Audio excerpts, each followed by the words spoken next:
Rain beat a frantic rhythm against the picture windows of apartment 502. Chicago, September 1998. Robert Williams stared blankly as raindrops traced paths down the glass, his hands cradling a long, cold cup of coffee. The wall clock read 11:42 p.m., and Sophie still hadn't returned from her piano class.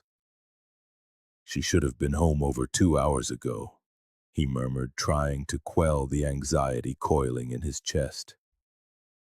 Sophie, his only daughter, 16 years old, was never late without calling. Ever since his wife, Diane, had passed away 3 years ago, father and daughter had built a life on strict, almost ritualistic routines to cope with the loss. One of them was to always communicate any change of plans. Robert dialed Sophie's number again. The ringtone stretched into an endless void until her cheerful voice filled the line from her voicemail. It was the 7th time he had called in the last hour. Maybe she stayed over at Melissa's, he thought, fumbling for the number of Sophie's friend. Melissa's mother answered, her voice thick with sleep. "Sophie? No, she wasn't here today. Is everything all right, Robert?" The knot in his stomach tightened. After hanging up, Robert walked to the window and peered down at the empty street 8 floors below. The rain had turned the avenue into a black mirror, reflecting the fractured city lights. The sudden buzz of the doorbell made him jump. His heart hammered against his ribs as he rushed to the door. "Sophie, my God, where have you been?" He was about to call the police, but it wasn't Sophie on the other side of the door. It was Edward Thompson, his neighbor from 504. "Good evening, Robert. Forgive the late hour," Thompson said with a gentle smile. In his late 50s, Thompson was a respected man in the building. A university professor, always polite, always willing to help. "I heard you pacing. Is everything okay?" "It's Sophie," Robert replied, his voice breaking. "She should have been home hours ago from her piano class. She's not answering her phone." Thompson's brow furrowed in apparent concern. "Have you called her friends, the music school?" "I've called everywhere," Robert said, running a hand through his hair. "I'm about to call the police." "Do it," Thompson advised, placing a reassuring hand on Robert's shoulder. "But try not to worry too much. Teenagers, you know how they are. She'll likely turn up soon with some trivial explanation." Robert nodded mechanically as Thompson said goodnight and returned to his apartment. Minutes later, he was on the phone with the police, who explained that they had to wait 24 hours before officially declaring Sophie a missing person. "But she never does this," Robert insisted. "Something's happened to her, I'm sure of it." The next morning, with no word from Sophie, Robert began his own search. He checked hospitals. He contacted every person he knew who was connected to his daughter. He plastered posters all over the city. The police eventually filed the report and opened an investigation, but the first few weeks were a frustrating void. There were no signs of a struggle in the apartment, no witnesses who had seen anything suspicious. Weeks turned into months. Sophie Williams's case flickered briefly on the local news, only to be washed away by the next tide of tragedy, the next mystery. To the world, Sophie became just another face on a missing persons poster. For Robert, every day without her was an agony that slowly consumed him. Throughout those first months, Edward Thompson was a constant support. He brought Robert food when he forgot to eat. He would listen for hours as Robert replayed his last days with Sophie over and over, searching for some clue, some sign he had missed. "You have to keep going, Robert," Thompson would tell him. "Not to forget her, but to be strong for when she comes back." But Sophie didn't come back. And as time wore on, even the police began to file the case away as another unsolved mystery. What no one knew was that Robert Williams had not given up. In the silence of his apartment, he had converted an entire room into a makeshift investigation hub. Maps, timelines, photographs, newspaper clippings, every piece of data, no matter how insignificant it seemed, was meticulously documented. And every night before going to bed, Robert would look at the photograph of Sophie on his nightstand and whisper the same promise. I will find you. Robert's obsession with finding his daughter cost him his job as an architect. It distanced him from friends and family who insisted he needed to find closure. He sold most of his possessions to fund private investigators who eventually gave up, citing a lack of leads. The only constant in his life was Edward Thompson, who continued to visit regularly, bringing homemade meals and news from the building Robert no longer engaged with. You're a good friend, Edward, Robert would say, never knowing he was thanking the very man who had shattered his life. Chicago 2008. Time had reshaped Robert Williams. At 52, gray had conquered his once dark hair and deep lines carved his face, a testament to a decade of unrelenting grief. 10 years had passed since Sophie vanished without a trace. Robert still lived in the same apartment, as if moving would mean severing the last physical connection to his daughter. The walls, once covered with family photos, now displayed a meticulous timeline of the case. Yellowed newspaper clippings, maps dotted with colored pins, and at the center, an enlarged photograph of Sophie smiling on her 16th birthday just 3 months before she disappeared. On that March morning, Robert received a phone call that rekindled a flame of hope that had refused to be extinguished. Mr. Williams, this is Angela Mendez from the Building Management Records Department, a young voice said on the other end. We found something you might be interested in. For years, Robert had requested access to the security recordings from the night Sophie disappeared, but the answer was always the same. The tapes had been lost during a system overhaul in 2001, or so everyone thought. We were clearing out an old storage room in the basement and found several boxes of old tapes, Angela explained. Some of them are labeled September 1998. Robert's heart began to race. I'm on my way. The management office was on the first floor. Angela, a Latina woman in her 30s, was waiting for him with a compassionate expression. Robert had met her years ago when she started working in the building. Like many, she knew his story. I can't give you the tapes, Mr. Williams, Angela explained, leading him to a small room with a television and an old VCR. But I convinced the manager to let you watch them here. Robert's hands trembled as Angela inserted the first tape. The date in the bottom corner, September 15th, 1998. The day Sophie disappeared. I've queued up several tapes. I'll be in my office if you need anything, Angela said before leaving him alone. The recording showed the building's main lobby. The quality was poor, black and white, laced with static. For hours, Robert watched the comings and goings of residents, mail carriers and visitors fast-forwarding through the lulls. At 3:42 p.m., Sophie appeared on screen, returning from school. Her backpack was slung over one shoulder and she walked with her head slightly bowed, probably listening to music on her Walkman, just as she always did. Robert held his breath, seeing her. 10 years, and the pain was as sharp as the first day. He continued through the tapes. At 6:15 p.m., Sophie left the building again, presumably for her piano class. This was the last confirmed sighting of her. More hours of review passed. The tapes showed the empty entrance for long stretches, punctuated by residents returning from work or heading out to dinner. Robert was beginning to lose hope when something caught his eye. 10:37 p.m. Edward Thompson was entering the building. Nothing unusual about that except for one detail. He wasn't alone. A figure accompanied him, walking a few steps behind. The image quality was too poor to make out clearly, but something in the person's posture, in the way they moved, made Robert lean closer to the screen. It can't be, he whispered, his heart pounding violently. The figure wore what looked like a hood or a cap that obscured their face, but their height and build were a perfect match for Sophie's.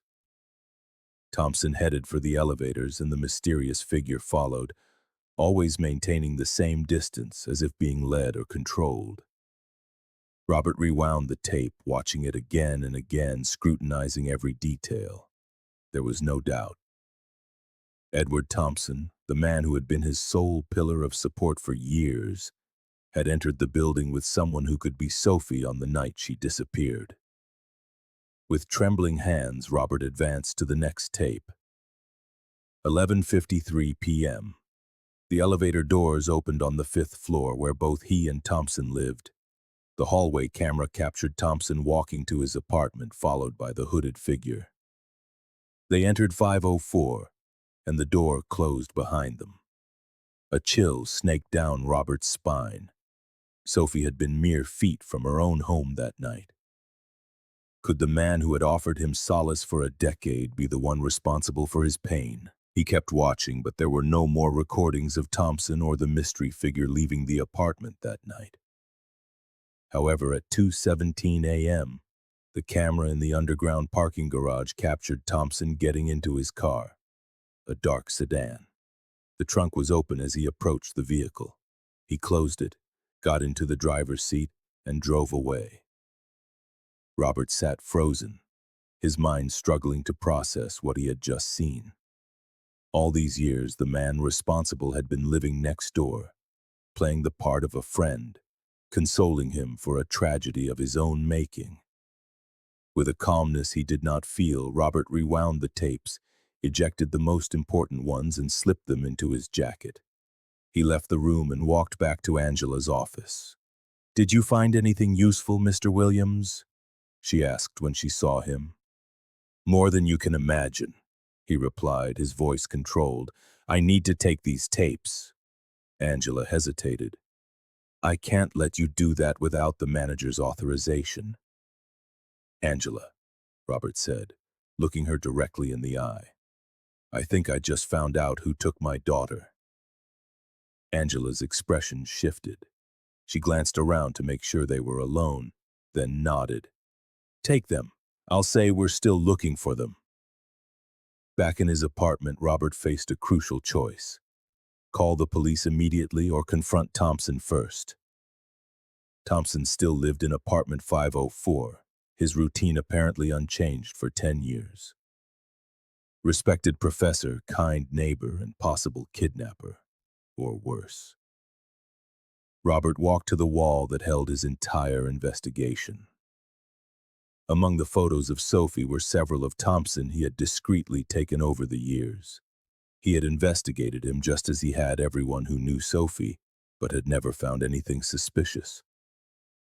Thompson had no criminal record, his academic history was impeccable, and no one had ever reported any inappropriate behavior. How could he have been so blind? Robert spent the night awake, playing the tapes over and over on his old VCR.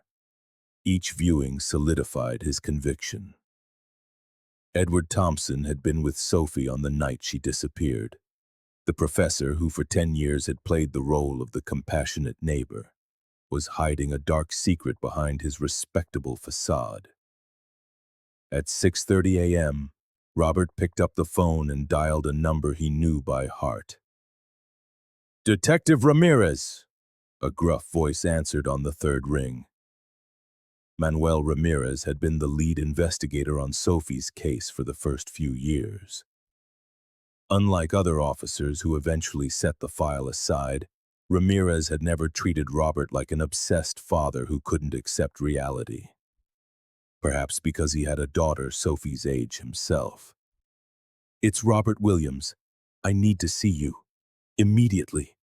I found something about Sophie." There was a brief silence. "Where are you?" "My apartment. Don't move. I'm on my way." 40 minutes later, Ramirez, now grayer but with the same piercing gaze, was watching the tapes in silence. Robert studied his expression, searching for confirmation that he wasn't imagining things. "It's him, isn't it?" he finally asked. It's Thompson with Sophie. Ramirez paused the image of Thompson and the hooded figure entering apartment 504. We can't be sure it's her, he said cautiously. The quality is terrible and you can barely make out the second person. It's Sophie, Robert insisted. I'd know the way she walks anywhere, and look at this. He fast-forwarded the tape to the moment Thompson took his car from the garage, the trunk freshly closed. Why is he leaving at 2 in the morning, and what was in that trunk? Ramirez nodded slowly. It's enough to look into Thompson, but we need more for a warrant. He looked at Robert. Thompson still lives here? Apartment 504, still teaching at Northwestern. Has he seen you with the tapes? Robert shook his head. I haven't left the apartment since yesterday. Good, Ramirez said, getting to his feet. I want you to stay away from him. Don't do anything reckless. I'm going to talk to the DA's office and get some warrants. In the meantime, I'll run his history again. After Ramirez left with copies of the tapes, Robert went to the window. From there, he could see the entrance to the building. At 8:15 a.m., Thompson walked out, punctual as always, dressed in his signature tweed jacket and carrying a leather briefcase. He looked so normal, so harmless. How could a monster hide so perfectly in plain sight? Robert spent the day alternating between calls with Ramirez and watching from his window. The detective informed him they were pulling everything they could on Thompson. Phone records, travel history, properties in his name. He has a cabin in Wisconsin, Ramirez said over the phone. Bought it just a month after Sophie disappeared. We're getting a warrant to search it. At 6:42 p.m., Robert saw Thompson's car pull up to the building.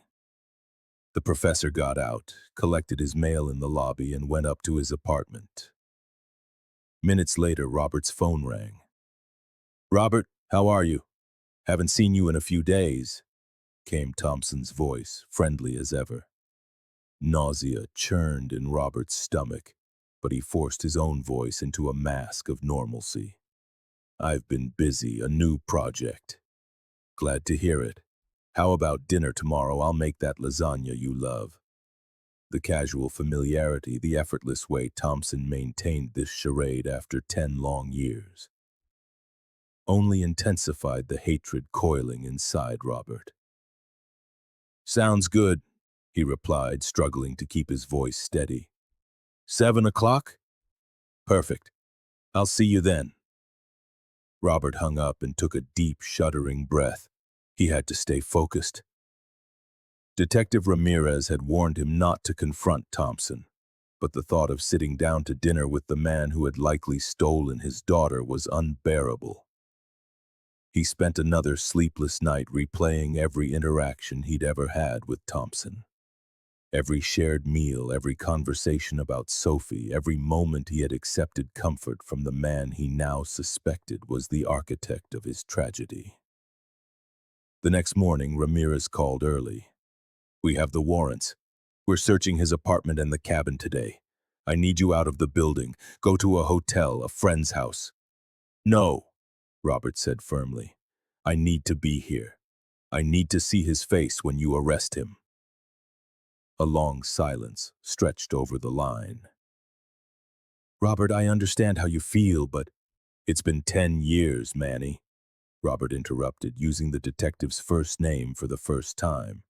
10 years of wondering every single day what happened to my daughter. If Thompson has her, if somehow she's still alive. His voice broke on the possibility he barely dared to consider.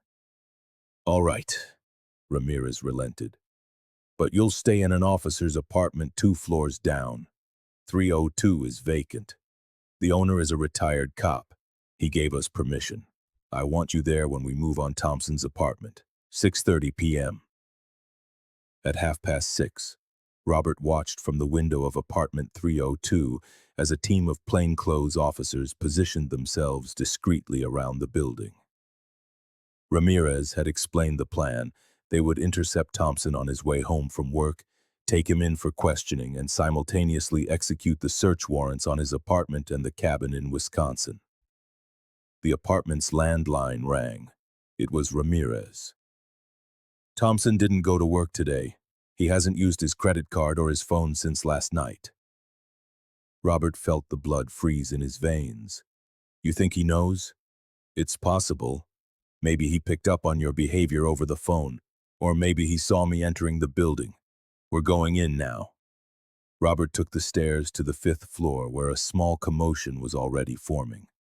Several neighbors peeked from their doorways as officers forced open the door to 504. Thompson's apartment was empty. Not only was there no sign of him, but several drawers were pulled open and the closet was half empty, a row of bare hangers suggesting a hasty departure. "He's gone!" Ramirez said, striking the wall with a frustrated fist. "He must have left last night or early this morning." Officers began a methodical search as Ramirez organized teams to hunt for Thompson and stake out his Wisconsin cabin. Robert walked through the space in a state of shock. Thompson's apartment was sober and tidy, with shelves full of academic books and little personal decoration. Nothing in the room hinted at the horrors its owner might have committed. Until one of the officers called out from the master bedroom, "Detective Ramirez, we found something." Robert and Ramirez rushed into the room. The officer was pointing to a panel in the wall that looked slightly misaligned. Ramirez pushed it, revealing a small hidden compartment. Inside was a locked metal box. Wearing gloves, Ramirez lifted it out and searched for a key among Thompson's belongings. It wasn't necessary. The lock was simple and it yielded easily to a pick. When Ramirez opened the box, Robert felt the world stop turning. Inside were photographs of Sophie. Not the ones that had circulated on missing person posters or in the newspapers. These were pictures no one else had. Sophie asleep in what looked like an unfamiliar room. Sophie sitting by a window with bars on it.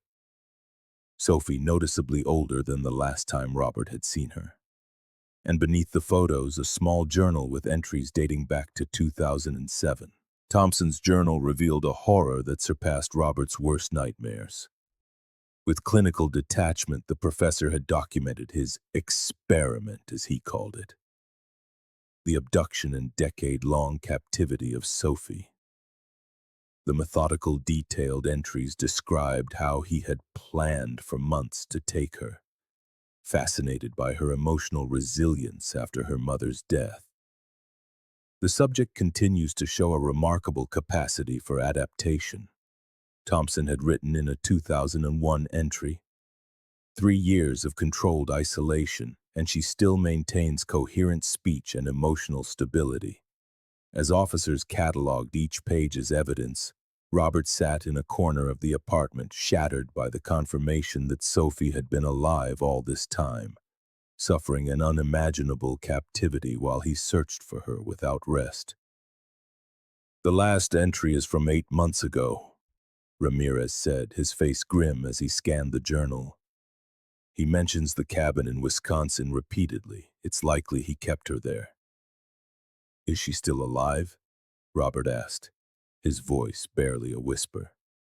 Ramirez didn't answer right away. "There's nothing in the journal to suggest otherwise, but the last entry mentions he was considering concluding the experiment." A command center was established at the precinct to coordinate the search for Thompson and Sophie. The cabin in Wisconsin became the primary focus. Located in a wooded area near Eagle River, the property was isolated enough to hold someone captive without raising suspicion. Robert insisted on accompanying the team, and though it was against protocol, Ramirez finally agreed. "You'll stay in the vehicle until we secure the scene," he warned during the 3-hour drive north. Thompson's cabin was a modest but well-maintained structure, surrounded by pine trees with a small dock on the adjacent lake. There was no sign of Thompson's car, no visible activity. A tactical team secured the perimeter and went in first. Robert watched from the police car, his heart hammering against his ribs so hard he thought they might break. After what felt like an eternity, Ramirez emerged from the cabin and walked towards him, his expression grave. "No one's inside," he said. But we found evidence that Sophie was here, recently. Robert followed Ramirez into the cabin, ignoring the protests of the other officers. The main space consisted of a small living room with a fireplace, a basic kitchen, and a bedroom. Everything was tidy, almost sterile. Nothing seemed out of place except for a door fitted with several deadbolts on the outside. The door led to a converted basement. Down there, the atmosphere changed drastically. A single bed, a small table and chair, a rudimentary toilet partitioned by a curtain. The single window had been sealed and covered with iron bars. On the wall were thousands of tally marks scratched into the wood like a prisoner counting the days. "We found this," one of the officers said, handing Ramirez a worn notebook. Ramirez opened it carefully. "It's a journal. It looks like it's Sophie's." Robert reached out with a trembling hand. The first few pages were filled with desperate pleas and escape plans. Gradually, the writing became more reflective, as if Sophie had realized she needed to preserve her sanity through the written word. A recent entry dated just 3 weeks ago made Robert hold his breath. "He's here today. He seems nervous. Mentioned he might be changing the location soon. I don't know what that means, but something is different. He brought more food than usual and left his phone unattended while he went up to get something from his car. I managed to send a message. I don't know if it went through. If anyone ever finds this, my name is Sophie Williams. I was kidnapped in 1998 by Edward Thompson. Dad, if you somehow ever read this, I'm still waiting for you to find me." "A message?" Robert asked, looking up. "To who? From what number?" Ramirez was already on his phone. "I need a full trace on Thompson's cell activity for the last 3 weeks, specifically any outgoing texts when the nearest cell tower was the one covering this area." The next few hours were a blur of frantic activity. Alerts were issued for all possible points of departure: airports, bus stations, border crossings. Thompson's photograph was on every news channel, along with the information that he was wanted in connection with the abduction of Sophie Williams, whose case was now roaring back into the headlines after a decade of suspense. At midnight, the confirmation they were waiting for came through. A text message had been sent from Thompson's phone 3 weeks earlier. A single text to a random number. "Kidnapped Sophie Williams, cabin in Eagle River, WI, help." The recipient, a college student, had assumed it was a prank or a wrong number and hadn't reported it. Now, seeing the news, she had contacted the police. "Thompson must have found out," Ramirez said.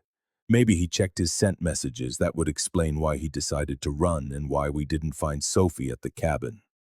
"Where would he take her?" Robert asked, desperate. "Does he have other properties?" "We're checking everything. Family, friends, bank accounts, properties under possible aliases. Thompson is meticulous. He probably had a contingency plan." The next morning, a customs officer at the Canadian border reported seeing a vehicle matching Thompson's. Security footage confirmed it was him, crossing into Ontario 2 days earlier. Alone. "Alone?" Robert asked, a chill running down his spine. "Where is Sophie?" The answer came from an unexpected place. A call to the command center from a hospital in Duluth, Minnesota, about 3 hours from the cabin. "We have a patient who was admitted 2 days ago," a nurse reported. "She was dehydrated and disoriented. No ID, but after seeing the news, we think she might be Sophie Williams." Robert and Ramirez drove to Duluth at reckless speed. On the way, they received more details. The woman had been found walking along a secondary highway, disoriented but physically stable. She had given her name as Sophie but provided no last name or explanation of how she got there. When they arrived at the hospital, Robert felt his legs might give out. After 10 years of relentless searching, was he really about to be reunited with his daughter? Or was this another false hope, another dead end?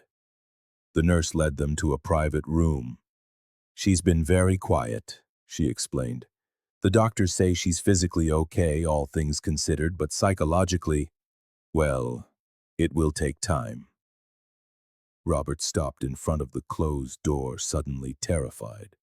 What if Sophie didn't recognize him? What if she didn't want to see him? 10 years was an eternity. The teenager he had lost would now be a 26-year-old woman. "I'm with you," Ramirez said, placing a hand on his shoulder. Robert nodded and pushed the door open. Sitting by the window looking out was a young woman. Her blonde hair, once long, was now cut jaggedly at her shoulders. She was thinner than Robert remembered, with a pallor that spoke of years spent out of the sun. But when she turned toward the door, her eyes, those unmistakable blue eyes, were the same. "Dad?" she said, her voice a broken whisper, as if she couldn't trust what she was seeing. Robert moved forward, his steps unsteady. "Sophie," he breathed, unable to say more. They looked at each other for an eternal second. 10 years of separation compressed into a single moment. And then, as if a dam had broken, Sophie stood and ran to him. Robert wrapped her in his arms, feeling her fragility, but also the incredible strength that had kept her alive. "I found you," Robert sobbed, repeating the promise he had whispered every night for a decade. "I found you." The days that followed were an emotional tempest. Sophie was transferred to a hospital in Chicago, where a team of specialists, doctors, psychologists, social workers, cared for her while the police continued the international manhunt for Edward Thompson. Robert practically lived at the hospital, sleeping in a chair by Sophie's bed as if afraid she might vanish again if he looked away. Slowly, Sophie began to share fragments of her captivity, each revelation a knife in Robert's heart. "I tried to escape a lot at first," Sophie explained during a session with Dr. Hernandez, the forensic psychologist assigned to her case. Robert attended some of these sessions whenever Sophie asked him to. "He installed more locks after every attempt. Over time, I realized I had to earn his trust to have any chance at all." Sophie recounted how Thompson had taken her that September night. He had pretended to run into her on the street as she walked home from her piano lesson, offering her a ride because of the rain. Sophie, who knew him as their kind neighbor, accepted without a second thought. But instead of driving her to their building, Thompson offered her a soda laced with a sedative. "When I woke up, I was in the basement of the cabin." He explained that I had been selected for his study on psychological resilience in conditions of isolation. Thompson, it seemed, had developed a twisted academic obsession. A psychology professor specializing in trauma and adaptation, he had crossed the line from observing suffering to creating it. "He treated me like a research subject, not a person," Sophie continued. "He took notes on my reactions, gave me tests, recorded changes in my behavior. He was almost never actively cruel. His indifference was worse. It was like my humanity didn't exist for him." For years, Thompson had kept Sophie in that basement, allowing her books, paper to write on, even a music player without a radio, but always under absolute control. He took photographs of her periodically to document her physical changes. Those were the pictures they had found in his apartment. "How did you escape?" One afternoon, when they were alone, Robert finally asked. Sophie gazed out the hospital window for a long moment before she answered. "A few weeks ago, I noticed he was on edge," she began, her voice soft. "He was checking his phone constantly, packing things away. One night while he was asleep, I took his keys and went upstairs to the main floor. I tried to get out, but he'd secured the doors with electronic systems I couldn't bypass. I found his phone and sent a message to the first number I could dial, just praying someone would see it and understand." "A student saw it," Robert explained gently. "She didn't report it right away, but that message is what eventually led us to the cabin." Sophie nodded. "Thompson checked his phone the next day and realized what I'd done. He was furious. He said his experiment was compromised and that we had to move. He sedated me again. When I woke up, I was in his car, but something was wrong. I think he miscalculated the dose. I started to regain consciousness while he was driving. She paused, taking a breath. I pretended to be asleep until he pulled into a gas station. When he went inside to pay, I bolted from the car and ran into the woods. Sophie described how she had wandered for hours, disoriented, avoiding the main roads for fear that Thompson was searching for her. Finally, exhausted and still groggy from the sedative, she was spotted by a truck driver who took her to the nearest hospital.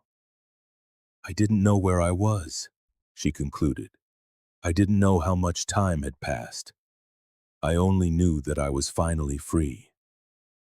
As Sophie recovered physically, she began the arduous process of reintegrating into a world that had moved on without her for 10 years. Technology had leaped forward, friends had moved away, family members had passed on. Everything was at once familiar and completely alien. One afternoon, while Robert was showing Sophie how to use an iPhone, a technology that hadn't existed when she was taken, Detective Ramirez arrived with important news. "We located Thompson," he announced without preamble. Canadian authorities identified him in Toronto. He was trying to board a flight to Europe with a fake ID. Robert felt a wave of relief mixed with rage. "Do you have him in custody?" Ramirez exchanged a look with an officer accompanying him. "Not exactly." When the agents moved in to arrest him, Thompson ran. He ran onto the train tracks at Union Station. It was a fatal accident. A heavy silence filled the room. Sophie let the phone fall onto the bed, her expression unreadable. "Is he dead?" she finally asked, her voice a mere whisper. "Yes," Ramirez confirmed.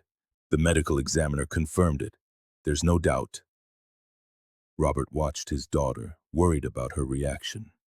Would she feel relief, renewed trauma, or something more complex, that confusing tangle of emotions that sometimes afflicts victims when their captors die?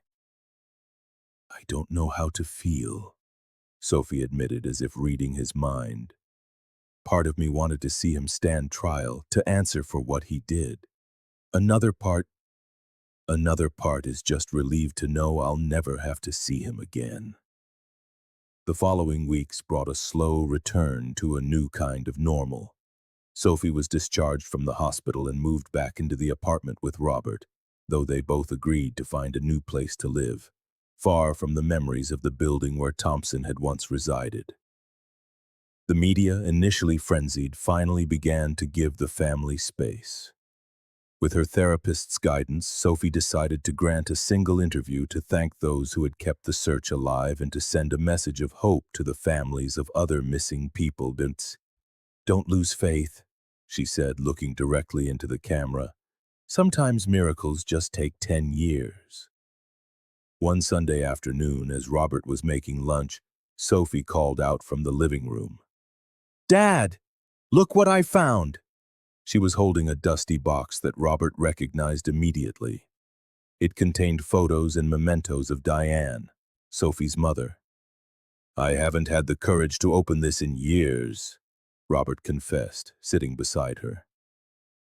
Together they began to sort through the photographs. Sophie as a baby in her mother's arms, family vacations, birthdays, everyday moments frozen in time. The life they'd had, the life that was stolen, and somehow the life they were now trying to rebuild. "She would be so proud of you," Robert said, his voice thick with emotion. "Of your strength, of how you survived." Sophie took his hand. "And of you too, for never giving up." As the afternoon sun streamed through the window, father and daughter continued to rediscover their shared history, together healing the wounds that 10 years of separation had left, but had failed to destroy the unbreakable bond between them.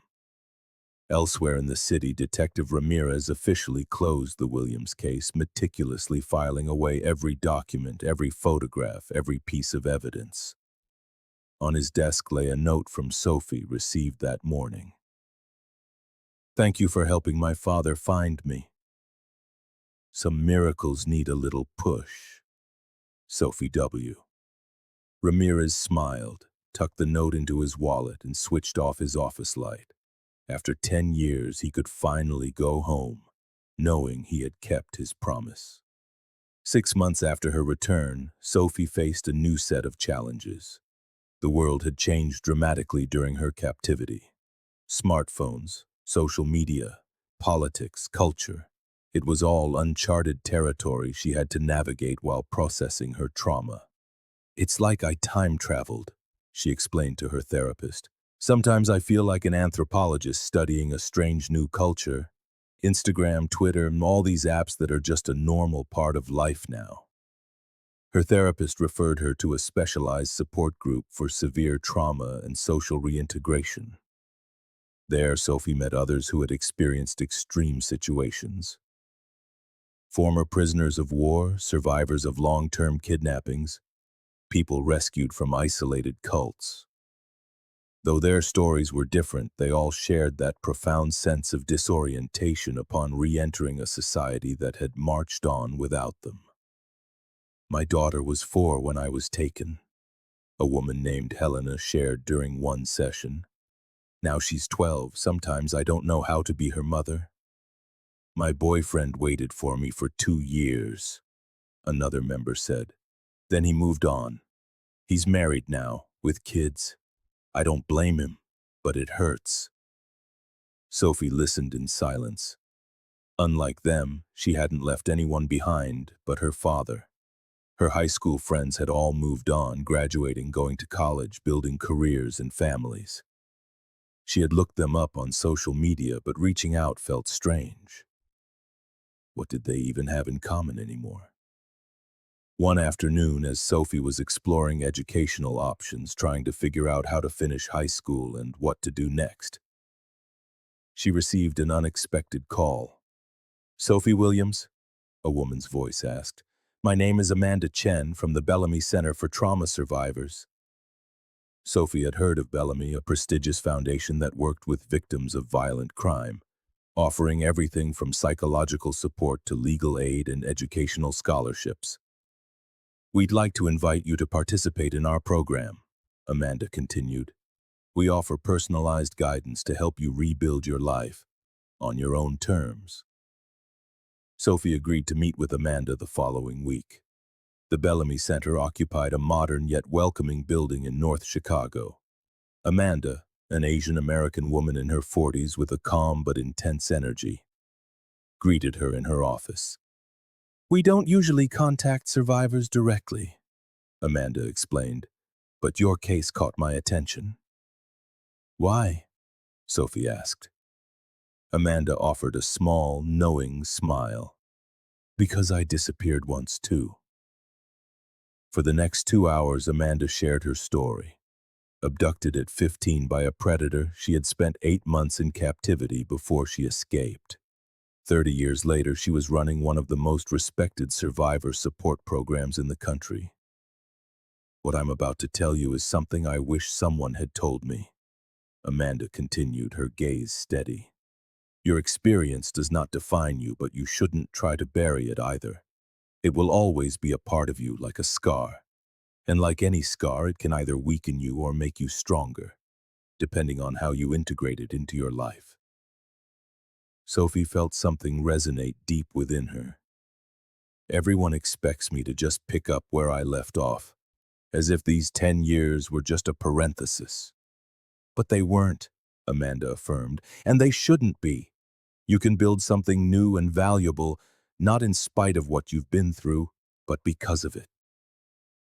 In the weeks that followed, Sophie began working with the Bellamy team. She completed her GED and started exploring university options. To her own surprise, she discovered an interest in psychology. Not the twisted, weaponized psychology of Thompson, but the psychology of resilience and recovery. "Is it strange?" she asked Robert one night as they had dinner in the new apartment they'd found in Evanston, a quiet suburb north of the city. "Wanting to study psychology after what a psychologist did to me." Robert looked at her with a mixture of pride and concern. Are you sure it's what you want? No one would blame you for wanting to stay as far away as possible from anything related to him. Sophie considered the question, pushing food around her plate. I think that's exactly why I want to do it. He used psychology as a weapon. I want to use it to heal, to help people who have been through what I've been through. Her father nodded, understanding. He too had transformed his life since Sophie's return. He had resumed his career as an architect, but with a different focus, designing spaces for non-profit organizations, including a new wing for the Bellamy Center. There's something else, Sophie said after a moment. Amanda asked me to consider sharing my story more widely. She's organizing a conference on human trafficking and prolonged trauma. She believed her experience could help professionals and the public better understand such situations. The thought of Sophie speaking publicly stirred a conflict within Robert. On one hand, he admired her courage and her desire to help others. On the other, a protective instinct, honed by years of searching and constant fear, made him want to shield her from the spotlight. What do you think? He asked, finally deciding that Sophie's opinion was the only one that truly mattered. I'm scared, she admitted, but I also feel it could be important, not just for me, but for other people who are still missing, or who are fighting to rebuild themselves after similar experiences. The conference was scheduled for November, almost exactly 1 year after Sophie and Robert's reunion. In the months leading up to it, Sophie worked with a writer to structure her presentation, deciding which aspects of her experience to share and which to keep private. She also began her first semester at Northwestern, enrolled in a psychology program with an emphasis on trauma and recovery. On the morning of the conference, Sophie woke before dawn. She had slept little, mentally rehearsing her speech. She sat on the small terrace of her room, watching the darkness gradually surrender to the light, a symbolism that was not lost on her. Robert found her there, wrapped in a blanket, a cup of tea cradled in her hands. Ready? He asked, sitting beside her. Sophie took a deep breath. I don't know. Part of me wants to run in the opposite direction. You can still back out. No one would judge you. It's not that, Sophie said, looking toward the horizon where the sun was beginning to crest. It's just today. Today I stop being just a victim and become something more. It's terrifying and liberating. Robert took her hand. After months of therapy together, they had learned to communicate more honestly, to voice the fears and hopes they once would have buried to protect each other. I'm proud of you, he said simply, and your mother would be too. Hours later, Sophie stood backstage at the Bellamy Center auditorium, which was filled to capacity. The audience ranged from police officers and social workers to families of the missing and survivors like herself. Amanda approached for a final microphone check. Remember, if you feel overwhelmed at any point, just give me the signal we agreed on and we'll take a break. This is on your terms. Sophie felt a surge of gratitude for the support. She saw her father in the front row, next to Ramirez, who had flown in from Detroit, where he now led a specialized missing persons unit. When Amanda introduced her and Sophie walked onto the stage, the silence in the hall was almost tangible. Under the lights, she scanned the sea of expectant faces, and for a fleeting moment, panic seized her. Then her eyes found her father's, and a sense of calm returned. My name is Sophie Williams, she began, her voice clear and steady. For 10 years, I was known primarily as the missing girl. Today, I am here to share how I rediscovered who I am after the world moved on without me. As Sophie spoke, the initial tension in her voice melted away. Her story, painful yet filled with moments of resilience and hope, resonated deeply with the audience. She did not hide the horror of her captivity, but she refused to be defined solely by it. My captor tried to reduce me to an object of study, Sophie concluded. Perhaps his greatest failure was that he never truly understood the resilience he claimed to be studying. I didn't just survive what he did to me. I am building a life he never imagined was possible for me. And if my story can help find others who are missing or support those who have returned, then even those 10 lost years will have a purpose he could never have foreseen. When she finished, the auditorium rose to its feet in a wave of applause. Sophie saw tears on many faces, including her father's. But in his eyes there was something more than sadness or pity. There was immense pride and a renewed hope. Sophie's conference had a greater impact than she had anticipated. A video of her speech went viral on social media, and soon invitations for interviews, podcasts, and television programs began to arrive. Some sought sensationalism, but others offered serious platforms to discuss issues like the search for missing persons, support for survivors of prolonged trauma, and the shortcomings of the system. With Amanda's guidance and her father's support, Sophie carefully selected where and how to share her story. She set clear boundaries. She would not detail the most disturbing aspects of her captivity. She would not speculate on Thompson's motivations. And she would always frame her experience within the broader issue of missing persons. One day, as Sophie prepared for an interview on a national program, she received a call from Ramirez. "I have information you need to know," the detective said, his voice devoid of preamble. "It's about Thompson." Sophie sat down, a familiar chill running through her. "What is it?" "The investigation at his cabin and apartment revealed more than we initially shared with you," Ramirez explained. "We found evidence that, Sophie, you weren't his only victim." The revelation hit Sophie like a physical wave. "Who? When?" "Before you. Apparently there were 2 other cases. Young women who disappeared under similar circumstances in cities where Thompson previously lived. Boston in 1992 and Minneapolis in 1995. Sophie processed the information, trying to reconcile it with what she knew of her captor. Did they find them? There was an uneasy silence on the line. "No," Ramirez finally answered. "And based on certain findings at the Wisconsin property, investigators believe these women did not survive." The implication was clear. Sophie had been the only one to escape with her life. "Why are you telling me this now?" she asked, her voice trembling. "Because the information is going public tomorrow. I wanted you to be prepared." Ramirez paused. "And because the families of these women have asked to speak with you. They understand if you don't want to, but they're hoping you might help them understand what happened to their daughters." The news shattered Sophie's plans. She canceled the scheduled interview and spent the next few days processing this new dimension of horror. She hadn't just been the victim of one disturbed man, she had been part of a pattern, a continuing experiment that had cost lives before her. "Why did I survive and not them?"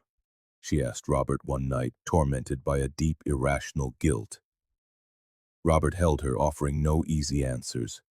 "I don't know, sweetheart, but it's not your burden to carry." After consulting with her therapist and Amanda, Sophie agreed to meet with the families. The meeting was arranged in a neutral space at the Bellamy Center, with psychological support available for everyone. Janet Levin, mother of Rebecca, who disappeared in Boston, was a woman in her 60s, her face etched with the wear of 16 years of searching. Michael and Catherine Donovan, parents of Melissa, who vanished from Minneapolis, wore T-shirts bearing their daughter's photograph, forever frozen at 17.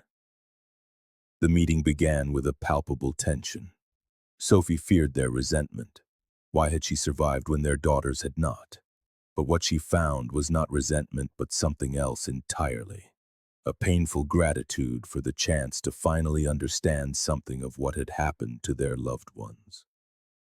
For 13 years we knew nothing, Catherine Donovan said, holding Sophie's hand. At least now we can begin to process, to say a proper goodbye. Sophie shared what she could about Thompson. His methods, his routines, the meticulous way he documented everything. Each detail could help investigators find evidence of the other victims to give these families the resolution they so desperately needed. "Rebecca was always strong like you," said Janet Levin, tears streaming down her cheeks. "I like to think she fought until the very end."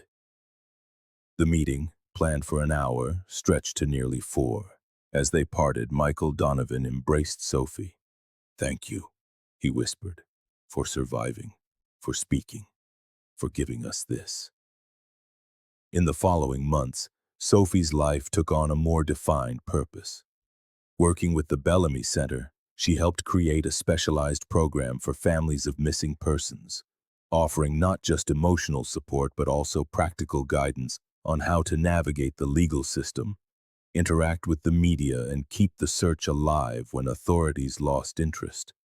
At the same time, she excelled in her university studies, particularly in a course on the psychology of trauma. Her professor, Dr. Martinez, recognized her unique perspective. "Your personal experience obviously informs your theoretical understanding in a way few students possess," he told her after a particularly intense class on PTSD. "Have you considered channeling that professionally?" Sophie had been contemplating that very possibility. "Do you think I could be an effective therapist? Wouldn't I be too close to the subject?" Dr. Martinez smiled. "Many of the best trauma professionals have their own stories. It's not a hindrance if you process it properly. In fact, it can be your greatest strength." That spring, Detective Ramirez contacted Sophie again. The investigations into properties linked to Thompson had borne fruit. Rebecca Levin's remains had been identified in a wooded area near a house Thompson had rented on the outskirts of Boston. "The family will finally be able to give her a proper burial," Ramirez explained. "They wanted you to know that your help was crucial in finding her." The news was bittersweet. A family finally had answers, but it confirmed the worst fears about the fate of Thompson's earlier victims. The search for evidence regarding Melissa Donovan continued. Meanwhile, the first anniversary of Sophie and Robert's reunion was approaching. They decided to commemorate it not as a celebration, but as a day of reflection and gratitude. They visited the grave of Diane, Sophie's mother, for the first time together since Sophie's return. "I wish she could have known I found you," Robert said as they placed fresh flowers on the stone. "I think she did," Sophie replied, resting her head on her father's shoulder. Somehow she knew. That night they had dinner at home with a small group of people who had been instrumental in their journey. Amanda, Ramirez, Dr. Hernandez, and 2 members of Sophie's support group with whom she had formed a close friendship. During dinner, Robert proposed a toast. "To reunions," he said, raising his glass, "and to all those who are still searching." Later, after everyone had left, Sophie and Robert sat on the terrace watching the stars over Lake Michigan. The cool May wind carried the promise of the coming summer. "Sometimes I still can't believe you're here," Robert confessed. "I wake up in the middle of the night and go to your room just to make sure." Sophie smiled, recognizing the feeling. She too had moments when reality felt fragile, as if she might wake up again in that Wisconsin basement. "Remember the constellations Mom used to teach us?" she asked, pointing to the sky. "During my captivity, when Thompson would occasionally let me out into the yard under supervision, I always looked for the Big Dipper. It reminded me of the nights we watched the stars together, the 3 of us." Robert followed her gaze. "Your mother used to say that stars are fixed points that help us navigate when we're lost." "They did," Sophie said softly. "They kept me oriented when everything else was chaos." The silence that followed was filled not just with sorrow for what was lost, but with a profound gratitude for what had been recovered. Their path to healing was only just beginning, but that night, under the same sky they had shared during their separation, father and daughter found a moment of perfect peace, a lull in the storm that had been their lives. "Are you nervous about tomorrow's event?" Robert finally asked, referring to the inauguration of the new Bellamy Center program, where Sophie was scheduled to give a short speech. Sophie considered the question. "A little, but it's a different kind of nervous now. It's not fear, it's anticipation.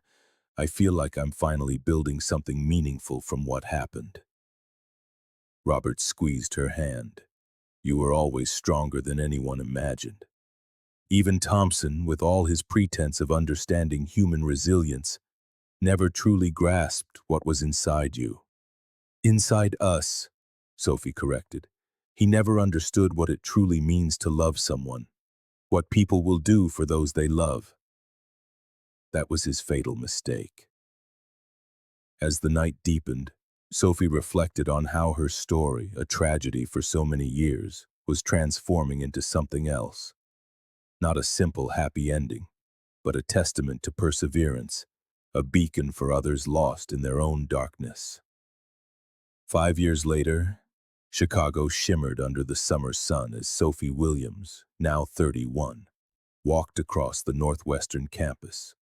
With her newly earned master's degree in trauma psychology, she was heading to her office at the Bellamy Center, where she had transitioned from a survivor seeking help to a respected professional in the field of long-term trauma assistance. The road had not been easy. Over the years, Sophie had faced relapses, panic attacks, and recurring nightmares. There were days when the weight of her past felt too heavy to bear. Moments when survivor's guilt, especially after Melissa Donovan's remains were finally found 3 years prior, threatened to consume her. But every obstacle overcome had made her stronger, every setback followed by a more significant step forward. Therapy, the unwavering support of her father, and the purpose she found in helping others had transformed her trauma into a source of profound empathy and insight. In the center's lobby, Sophie paused before the Wall of Hope, a space displaying photographs of missing people who had been found alive, thanks in part to the Foundation's work. Her own photograph, the one that had once been on missing posters all over the city, now held a place of honor, beside a text explaining how her case had inspired new protocols for long-term missing person searches. "Good morning, Dr. Williams." The security guard greeted her with a smile. Though she wasn't technically a doctor yet, she planned to start her PhD in the fall. The staff had adopted the title as a sign of respect. Sophie smiled back and continued toward her office. She had a busy schedule: 3 sessions with families of the missing, a meeting with researchers developing an improved national database, and final preparations for the annual conference on trauma and recovery that the center was hosting. Entering her office, she noticed a bouquet of flowers on her desk. The card, in her father's unmistakable handwriting, read simply, "Proud of you. Today and always, Dad." Robert, now 57, had rebuilt his own life as well. After years dedicated solely to finding Sophie, he had rediscovered his passion for architecture. His firm, Williams and Associates, now specialized in therapeutic spaces, treatment centers, domestic violence shelters, and environments specifically designed to promote healing and recovery. He had recently started dating Elena Garcia, a social worker he had met through the Bellamy Center. Far from feeling displaced, Sophie had championed the relationship. To see her father find happiness again was a gift she had never expected. Sophie's first appointment that morning was with the Coltons, the parents of a college student who had vanished 8 months ago. Like many families who came to the center, they arrived worn down by their frustration with the authorities, disoriented by the legal system, and consumed by uncertainty. "The police don't return our calls anymore," Martha Colton explained, her eyes red from constant crying. They say without new leads, there's nothing more they can do. Her husband, James, clenched his fists on his knees. Someone knows something. Our daughter didn't just evaporate. Sophie listened to them with focused attention, recognizing in their grief the same pain, the same fierce determination she had once seen in her own father. You're right, she told them finally, and you are not alone in this. For the next hour, Sophie provided them with practical resources, specific contacts within law enforcement, strategies to keep the case alive in the local media, and information on tracking technologies that might have been overlooked. But more importantly, she offered them something few others could: genuine understanding. I can't promise you'll find Emily tomorrow, she concluded, but I can promise that we won't stop looking. And no matter how much time passes, there is always the possibility of a reunion. When the Coltons left, armed with a concrete plan and a renewed spark of hope, Sophie reviewed her notes. She would add Emily's case to the priority list for the center's volunteer investigation group, composed mainly of retired detectives like Ramirez, who now dedicated his expertise to cases the authorities had set aside. At noon, Sophie took a lunch break in the small park across from the center. Summer in Chicago transformed the city. The relentless chill of winter seemed a distant memory as families enjoyed the sun. Students read under leafy trees and office workers briefly escaped their cubicles. Sophie watched this everyday normalcy with an appreciation that only someone who has lost it can truly feel. During her captivity, she had imagined scenes just like this countless times, people living their ordinary, free, connected lives. Her phone rang, interrupting her thoughts. It was Amanda. "Have you seen the news?" she asked without preamble. "No, what's going on?" "They found a girl in Tennessee. She's been missing for 4 years, held captive in a basement, a situation similar to yours. She's alive." Sophie felt a familiar chill followed by a surge of hope. "Details?" "It just broke. The police haven't released much, but the hospital contacted us. They know about our program and asked if we could send someone with specific experience in these cases." Amanda didn't need to say more. Sophie understood exactly what was required. Someone who could genuinely connect with this survivor, who understood the critical first days after a rescue. "When do I leave?" Sophie asked, already walking back toward the building. "There's a flight to Nashville in 3 hours. Are you sure you can do this? I know these situations can be triggering for you." Sophie considered the question seriously. Her therapist had taught her to honestly assess her emotional state before diving into cases that resonated so directly with her own experience. "I can do this," she replied with conviction. "This is exactly what I'm here for." As she packed a bag for the impromptu trip, Sophie called her father to let him know.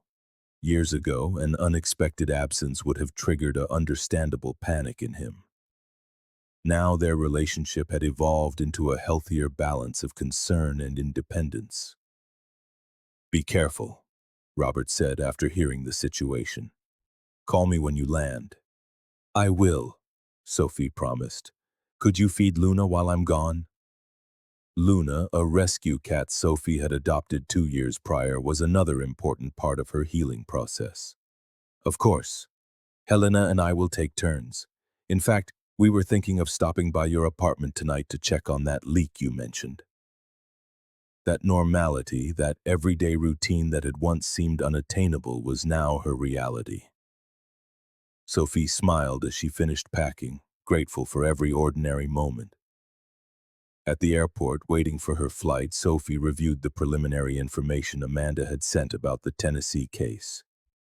The survivor, identified as Lily Bennett, had been abducted at 16 and held captive by a man she had met online. Her captor was in custody, and Lily had been found after neighbors reported suspicious noises. The parallels to her own case were stark, but so were the differences. Every experience of trauma was unique, every recovery process individual.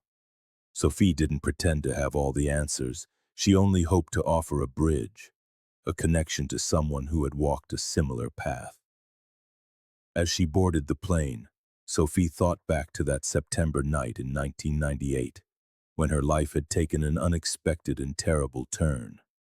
She thought of the 10 years she had lost, the pain, the constant struggle to reclaim not just her freedom, but her very identity. But she also thought of what she had built since then. Her education, her career, the lives she had helped transform. She thought of her father, who had never given up hope. Of Amanda, who had shown her it was possible to build something meaningful from trauma. Of all the people who had been part of her support network. And now she would become part of that network for Lily Bennett. She wouldn't offer false reassurances that everything would be fine immediately, but the living proof that it was possible to move forward step by step, day by day, toward a life worth living again. As the plane took off over Chicago, Sophie watched the city she had lost and reclaimed, a city that had transformed in her absence and was now, once again, her home. In her bag, she carried a small photograph of her and her father at her master's degree graduation. Both of them smiling, their eyes reflecting not just joy but the shared knowledge of the road they had traveled to reach that moment. The past would never fully disappear. The scars, both visible and invisible, would remain. But they no longer defined her future. Sophie Williams had gone from being the missing girl to being so many other things. A daughter, a student, a professional, a friend, a mentor, an advocate. And now, as she flew toward Tennessee to meet someone just beginning her own journey of recovery, Sophie would add one more role to her identity, a beacon of hope, a living testament that even after the deepest darkness, it was possible not just to survive, but to thrive.